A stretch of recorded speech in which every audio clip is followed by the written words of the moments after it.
Hello, my stamping friends.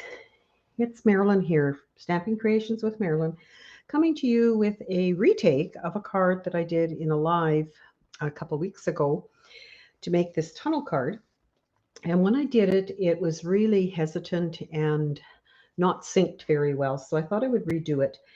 And you may notice that I'm in a different location. So therefore, I think I've got everything ready to go. So I'm just recording it and I will share it with you on YouTube. So I'd like to welcome you. If you've watched me before, welcome back. If you've never watched me before, thank you for coming to join me, and please subscribe to my channel as you're coming on. If you leave comments, I will get back to you.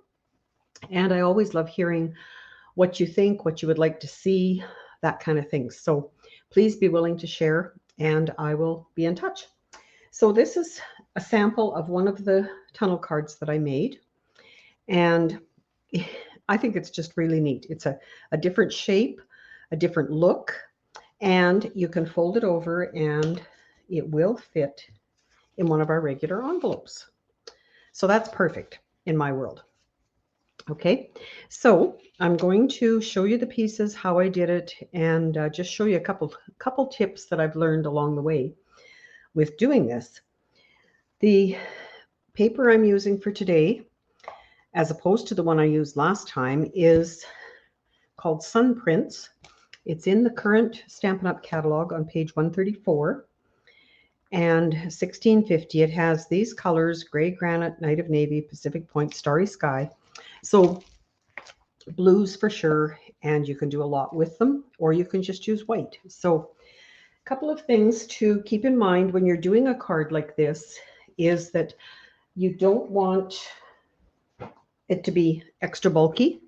Therefore, again, I am using basic white paper and designer paper on it instead of using cardstock for all the layers. And I'll talk more about that as I go through it. So what I do when I start my cards, especially something like this I haven't done before, is I take a piece of grid paper and I do my measurements, my markings on it. So on this one, I'll just hold it up in case you can't read it. I have a 4 1/4 by 11. I'm going to score it at 4 1/4, 5 1/4, 9 1/2, and 10 1/2. Then I'm going to have two more pieces that are 4 1/4 by 5. And those are going to be our inside panels. And they are going to have a score line at 3/8 of an inch on either side. Okay, so this is my pattern, and I will keep this in my goodie box, as I call it, with all of my samples of fun folds. And I have quite a few of them. I've been going through them recently and was amazed at how many I have. So to start with, I do have that 4 1/4 by 11. And once it was cut, I did take, making sure that I didn't have the cutting blade, but the scoring blade, and it feels like it's not quite in the track. Oh, I guess it is. Anyway, and scoring at those measurements that I had, the 4 1/2, 5 1/2, 10 1/2, and 9 1/2 and 10 1/2. And to do that, of course, on here, you would bring out the extended arm to do the scoring. And on the two smaller pieces, with the 5-inch piece at the top, scored at 3/8 on either side. This is just my words for at the end of it. So that's how you would end up scoring it. And you could use your scoreboard as well, either one. So then I took my designer paper. I picked from that package 3 different designs that I thought went together okay. And you can see those are what I'm going to have. And I've glued them on, and I've cut them because my cutting machine doesn't work well on this jiggly table that I have here. But I have replaced the circles in here so I can just show you. The other thing that I did on each one of these is I've marked the top. And that is partly so that after I've done the cutting, I still know which way they go. And that does make a difference, I find anyway. So once I've cut it, I've used this set of dies, stylish shaped dies. I have one here that I'll show you as well that I did with the squares. I prefer the circles, and the ovals that we have currently with framed florets do not work because we only have two that would be concentric. Anyway, go together. And we don't have a third one. So therefore, I did not do ovals. But those dies have stitching around them. I love them. They're great to use. You could use one of these for words on your finished card. Lots of possibilities with that set. So I took it, and I took the largest of the three of the circles, and I cut this out, and I didn't put adhesive in the center because I would like to use these pieces afterwards. So now I have a white and a designer paper with a little bit of glue on it by the looks of it. Or maybe just held together. No, just because of the stitching, it does stick them together. So I've got those two there, and I've got the top here. Okay, then I went and I laid this one underneath, lining up these score lines, and hopefully you can see them there and there and there and there. So if you line them up, and then I just slid them down so the tops were even, laid my missed one, the next consecutive circle, and used the third one, laid it where I thought was in the center, and I cut out that piece. So I have this one, then I have this one, and again, I have already done that. And I have designer paper and white again. Then, same thing with this third one. I took it and lined up those two markings and moved it up to the top, skipped another one and took the next one and cut it out where I felt it was the center. I did not do any measuring, and you can see there's a little bit of difference down here, so I'm going to make sure these are lined up on this edge when I put them together. And for that one as well, I have designer paper and white circles. So these are great for embellishing the back of the finished card or using in other projects. So once these are all done, we can go ahead and score them on the lines. And I've marked them, each one of them, with an arrow as to where the top is. So there's less chance of me getting them mixed up and turning it over and not having them line up very well. The lady that I learned this from, or that I watched her video, suggested using basic white cardstock and not our cardstock, our regular colored cardstock, because it ends up being fairly thick and bulky, and this is easier to keep it under the limits for the mail and everything, of course. So they do fit together.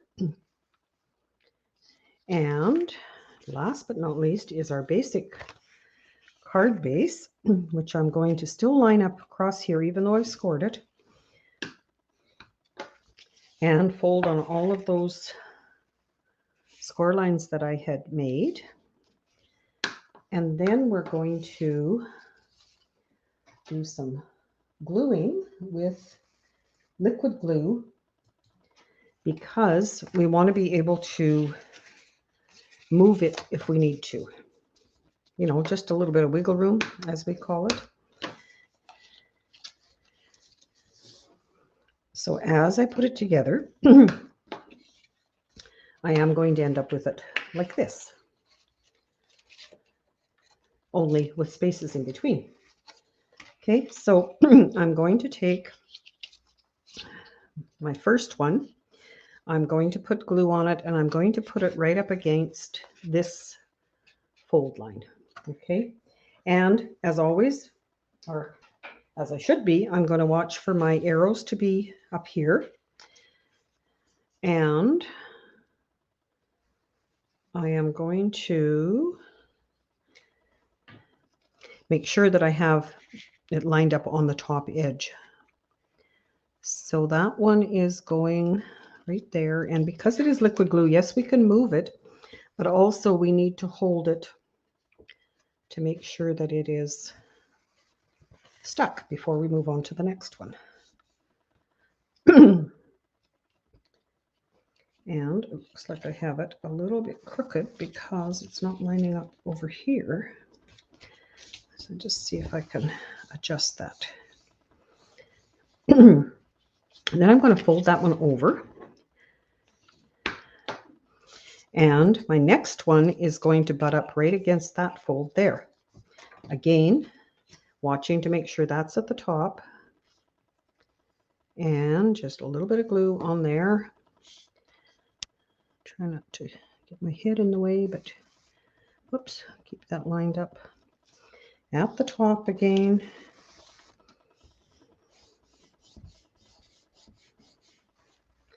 And again, yeah, it doesn't look great there, but when you put them like this, they do all line up. Okay, so again, I'm just going to leave that for a minute before I glue them all together. I have my words that I want to go inside here, and I'm just going to attach that so that it shows through the way I want it. And to do that, I'm just going to use a little bit of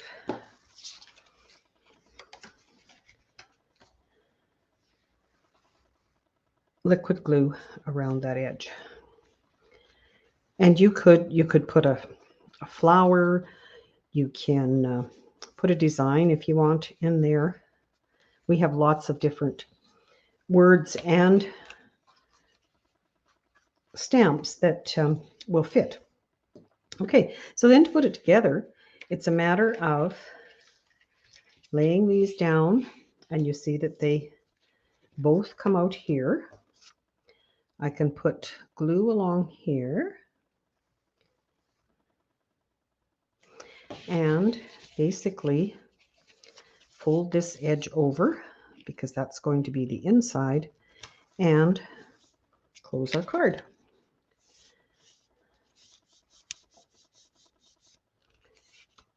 And hold it for a couple seconds to make sure that it's going to stay stuck. And then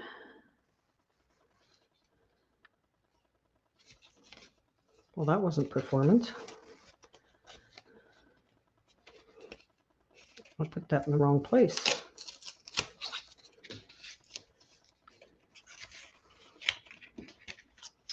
Duh. Oh well, I guess you get to see how to fix it. Goes on that way. How soon I forget. Just because I did this 2 weeks ago, now I can't remember how I put it all together. Then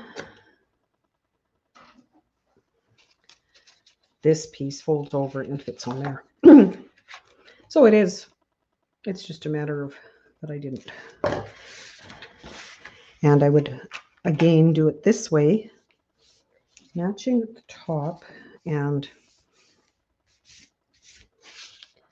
quite important, obviously, that you have things cut right, because there's an edge on there that I will, oops, crash, just trim off with my trimmer because it wasn't even. And our trimmer is awesome, as you can see. So there is my tunnel card. It, if you look straight on, is lined up well. It fits there. They're not all equal. This top one won't be. But to write on it, it's recommended that you use like a felt pen, so you're not really pressing through if you're going to write on this piece. Or if you want to write on another piece and add it to the back. The other thing that you can do with these, which I think is a very neat effect, is to add your circles for a bit of continuity. And then you would end up just putting a separate slip in with it for your words, for your greeting. So that will work. Or you could take your envelope and use the circles kind of off-centered on there to add something on the envelope that goes with it. So those will be your choices. And the other thing that I like to do is add a little bit of an embellishment. And these are the brushed metallic adhesive dots, and I think they're gorgeous. So I'm going to add one. Probably one of these copper ones, and this little one here that I like. And all I'm going to do is just add it to this very last layer, like that. Just to give it a little bit of pizzazz. I'll show you the other cards that I have done because they have different ideas on them. And that'll give you an idea of other things you can do. So hopefully that makes sense, works for you. Please let me know if it doesn't. And if you have any questions, I would love to help you out.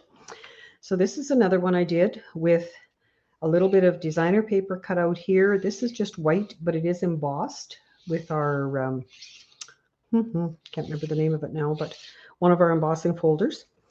And again, the circle's cut, and this one has the back clear as well for you to write on. This one, another one, but I used a punch to punch out cardstock and use it as a daisy. And this is all designer paper on white cardstock, so you can see. And they all fold to go into that regular envelope. And then this one is the one I did with the square stitched rectangles, and just added a little embellishment there, punched this out of some of our glimmer paper, and used the cardstock. And I can't remember who I copied it from, sorry.